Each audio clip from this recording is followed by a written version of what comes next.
ये मॉडर्न जमाना है, मॉडर्नाइजेशन का जमाना है, ठीक है ना। मर्दों से शादियां करो, औरत को नंगा कर दिया बिल्कुल। क्या फर्क पड़ता है जी? देखिए ना, पर्दा तो दिल के अंदर का पर्दा है ना जी, पर्दा तो दिल में होता है जी, सर पे तो नहीं होता ना। औरत निस्वा की, आप औरत को वो कर रहे हैं, ये कर रहे हैं, वो कर रहे हैं, फला, ये बातें कौम लूत में होती थी। बाकी कौमों पर एक एक अजाब आया, कौम लूत पर 5 अजाब आए एक साथ। बेहयाई का सद्देबाब अल्लाह बराह रास्त करता है, खुद करता है। बेहयाई का सद्देबाब खुद करता है, क्योंकि अल्लाह हयादार है ना। तो जब जमीन पर बेहयाई होती है तो अल्लाह को गैरत आती है, और जब जमीन पर बेहयाई होती है, ये वो गुनाह है, बेहयाई का गुनाह वो गुनाह है कि जब जमीन पर बेहयाई होती है तो फरिश्ते भी डर के मारे ऊपर चले जाते हैं कि अभी गिरा अल्लाह का अजाब इन पर। वो खौफ से ऊपर चले जाते हैं कि अगर अजाब आए तो हम पर ना आए। कौम सबा, काश्तकारी की लाइन के लोग, बिजनेसमैन पीपल, अपने बिजनेस पर यकीन, अल्लाह की खुल्लम खुल्ला नाफरमानी, बर्बाद कर दिए गए। हमारे साथ ऐसा क्यों नहीं हो रहा? वो तो एक गुनाह में मुब्तला होते थे, पूरी कौम खत्म कर देते थे अल्लाह। सालेह अलैहिस्सलाम की कौम ने जब ऊंट की टांगे काटी हैं और वो ऊंट गिरी है, उनकी ऊंटनी, तो जो ऊंटनी का बच्चा था ना, अपनी मां के साथ वो भागा और भाग के पहाड़ पे चढ़ गया, और पहाड़ पे चढ़ के उसने 3 चीखें मारी। सालेह अलैहिस्सलाम ने सुन ली, सालेह अलैहिस्सलाम नीचे आ गए। उन्होंने कहा क्या हुआ? तो देखा वो ऊंटनी मरी पड़ी है।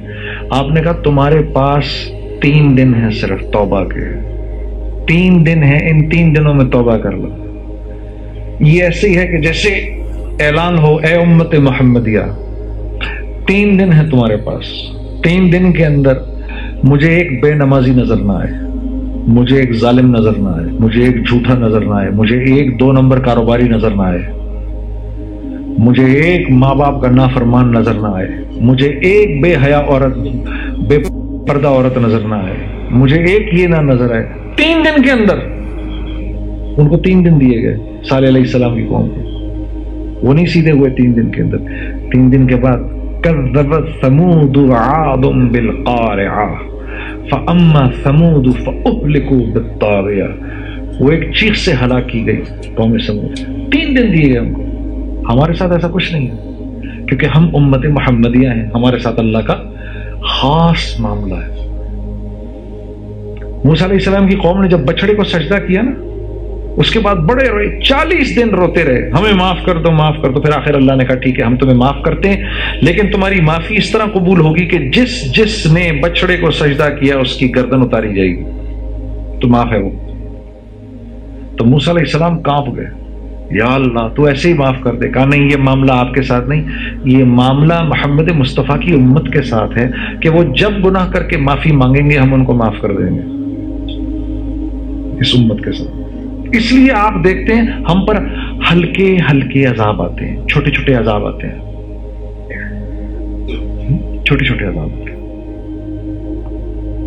बड़े अजाब नहीं आते।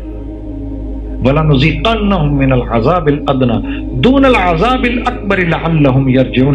हम तुम्हारे ऊपर छोटे छोटे अजाब जरूर भेजेंगे तुम्हारी नाफरमानियों पे, दूनल अज़ाबिल अकबर, ताकि तुम्हें आखिरत के बड़े अजाब से बचा लें, लअल्लहुम यरजिऊन, ताकि तुम तौबा कर लो, माफी मांग लो हमसे।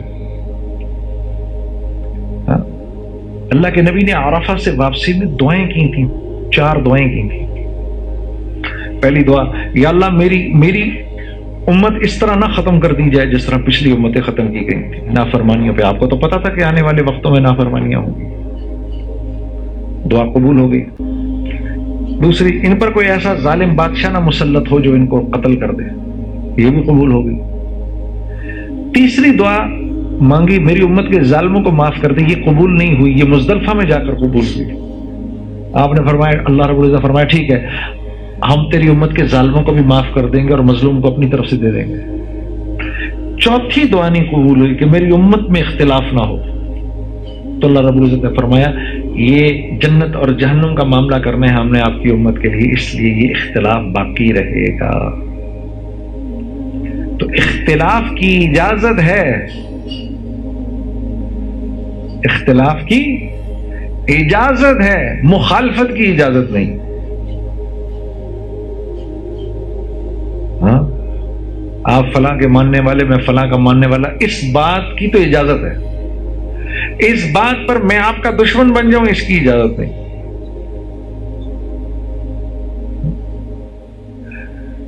لا الہ الا اللہ. جو کچھ جہاں جہاں سے ہوتا ہوا نظر آ رہا ہے، وہاں سے نہیں ہو رہا. نبینا کو جا کے بولو آنکھ دیکھتی ہے، وہ کیا کہے گا؟ نہیں بھائی، آنکھ تو میرے پاس بھی ہے.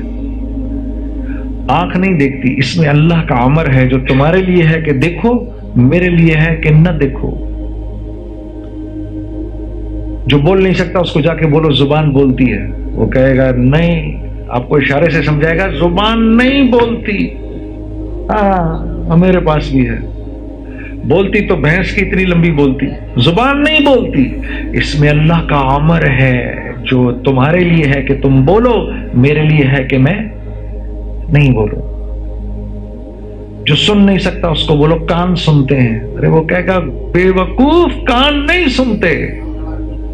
جو پاگل ہے اس کو بولو دماغ سوچتا ہے. ارے وہ کہے گا تو مجھ سے بڑا پاگل ہے. دماغ ہی اگر سوچتا تو دماغ تو میرے پاس بھی ہے. میرے لیے صحیح سوچنے کا امر نکال دیا تو میں پاگل خانے میں ہوں. تو صحیح سوچنے کے امر کے ساتھ ہے تو اپنے گھر پر ہے. اسی طرح جسم کے اندر تو نظر سمجھ میں آ گئی بات، آنکھ نہیں دیکھتی. اسی طرح میں نے یہ بھی سمجھانا ہے مال سے کچھ نہیں ہوگا. یہ میں نے سمجھانا ہے اپنے آپ کو مرنے سے پہلے پہلے. حکومت سے نہیں ہوگا، طاقت سے نہیں ہوگا. کریں گے تو کون کریں گے؟ اللہ کریں گے. یہ سمجھانی ہے بات مرنے سے پہلے. اگر یہ نہیں سمجھ میں آئی، مرتے ہی حساب ہوگا. نیچے جیسی قبر میں جائیں گے منکر نکیر آ جائیں گے. من ربک، تیرا رب کون ہے؟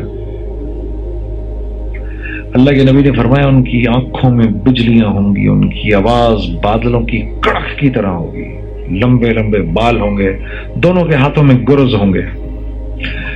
جیسے آئیں گے مردے کو بٹھا دیا جائے گا، روح واپس لوٹا دی جاتی ہے. وہ ایسے اٹھ کے بیٹھ جاتا ہے، یوں بیٹھ جاتا ہے. یہ حصہ اس کا ڈیڈ رہتا ہے، یہ ایسے بیٹھ جاتا ہے. ابھی اس کو لوگوں کے قدموں کی چاپ سنائی دے رہی ہوتی ہے، واپس جا رہے ہیں، کہ وہ آ کے کھڑے ہو جاتے ہیں اور پوچھتے ہیں من ربک، تیرا رب کون ہے؟ رب کس کو کہتے ہیں؟ جس سے پلنے کی امید ہو. رب کس کو کہتے ہیں؟ جس سے پلنے کی امید ہو. اب میں پیسے سے پلا ہوں یا اللہ سے پلا ہوں، یہ تو یہ دل جانتا ہے.